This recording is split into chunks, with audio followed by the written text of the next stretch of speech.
Ang lokal na pamahalaan ng Caloocan sa pamamagitan ng Culture Affairs at Tourism Office o CATO ay nagsagawa ng art workshop para sa kabataang may edad na 7 hanggang 12 taong gulang kung saan ito ay may kasamang basic training sa larangan ng pagsasayaw at fotografiya.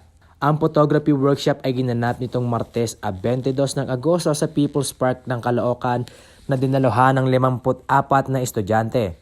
Habang ang 3 araw naman na dance workshop ay isinagawa sa Bulwagang Katipunan nitong Agosto 23 hanggang 25 na dinaluhan ng mahigit sa 60 na mga kabataan.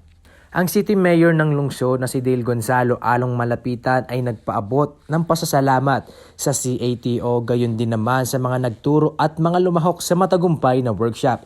Nagpakita rin naman ang City Mayor ng pagpapahalaga sa layunin ng workshop na mahasa ang kanilang kasanayan ng mga kabataan upang mapaunlad ang kanilang pagkamalikhain at tiwala sa sarili.